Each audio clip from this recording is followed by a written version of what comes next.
So Loki season 2 has finally come to an end, and oh my god, that ending was sick.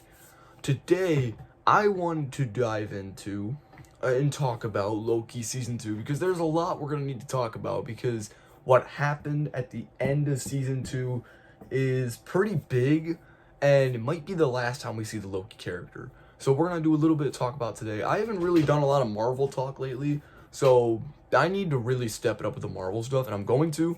So today, we're going to do a deep dive about the Loki Season 2 stuff, because there's some things we need to talk about, especially that ending. Jesus, we need to talk about that ending. I want to do that right now. So, make sure you guys subscribe. We're going to talk about this right now.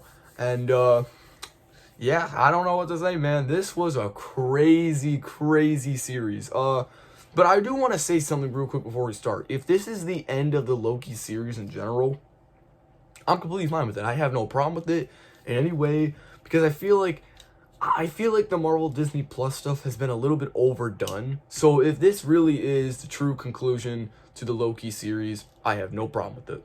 So Loki season 2, I'm just going to say it, is the best Marvel Disney Plus show they have ever made. Everything about this show is literally just perfect. One thing I do really love about this show is how they make Kang like a menacing villain. In the very first episode, they make Kang such a menacing villain without even like showing his presence. It's amazing. Don't even get me started with the performances for the season. The performances for this season were absolutely spot on. And Jonathan Majors just fits Kang so well. I swear, he fits Kang so well. I'd hate to see him get fired from the role.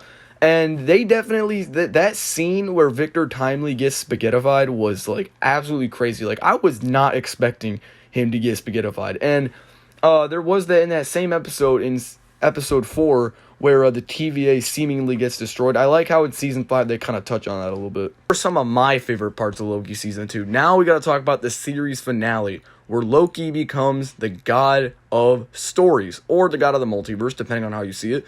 And this was insane, because now we see Loki finding his glorious purpose as the god, basically, of the entire multiverse.